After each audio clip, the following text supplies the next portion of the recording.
এইটা দেখুন দিদি, দেখো মা, এই লেহেঙ্গা ডিজাইনটা অনেক সুন্দর তাই না? হ্যাঁ, কাপড়টাও বেশ ভালো, এটাই নিলে আর তো খোঁজাখুঁজি করতে হবে না। তাহলে এটাই প্যাক করে দেন। তোমরা বাইরের দিকে চলো, আমি বিলটা দিয়ে আসছি। স্যার, বিল ক্যাশে করবেন না কার্ডে? কার্ডে। ৯৭,০০০ টাকা বিল? হ্যাঁ আব্বা বলো। তোরা কি পুরো মল কিনে আনছিস নাকি? আমি কি করবো, তোর মামা এতে তো সব বাজার করছে। ওদের কিনে তাড়াতাড়ি বাড়ি আয়। বাজার তো করাই ছিল, আবার নতুন করে বাজার করার কি দরকার ছিল বলো তো? আমি কি করবো বলো, আমার কথা কেউ নেয় নাকি? ওদের যা ইচ্ছে তাই করে। তোমার মাকে ফোন করেছিলা? না। বলনি কালকে নিমন্ত্রণ করতে যাবো? রাতে মাকে ফোন করে বলে দেবো।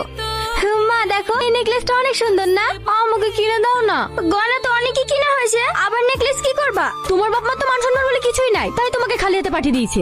সাথী, এসব কি বলছিস তুই? আমি তো ঠিকই বলছি আব্বা, আমি যদি খালি হাতে শ্বশুর বাড়ি যাই তাহলে কি তোমাদের মান সম্মান থাকবে বলো? তোদের যা ইচ্ছে তাই কর, দয়া করে আর বাড়িতে অশান্তি করিস নি। সাথী, তোর কানের দুলগুলো কই? দেখ ওখানে ড্রয়ারে আছে হয়তো। কানের দুলগুলো তো বেশ সুন্দর লাগছে। সুন্দর লাগছে বলি তুই যেন আবার পরে নিসনি, এমনিতে সাজাতে অনেক দেরি হয়ে গেছে। সাথী, তুই তো এত কমা ফেস ওয়াশ ইউজ করিসনি। কি ফেস ওয়াশ দিয়েছে কই দেখি? কোথায় আছিস? তাড়াতাড়ি একটু আমার ঘরে আয়। কি হয়েছে, এত ইমার্জেন্সি ডাকলি? তুই জানিস কি আমি কি ফেস ওয়াশ ইউজ করি? কেন, ওই ফেস ওয়াশে সমস্যা কি? আমি ওসব কিছু জানিনি, আমাকে এক্ষুনি ফেস ওয়াশ এনে দে। ঠিক আছে। কি রে, তোর আব্বা আমাকে বিদেশে নামেনি? বাপ, আমার মেয়েটাকে একটু দেখো।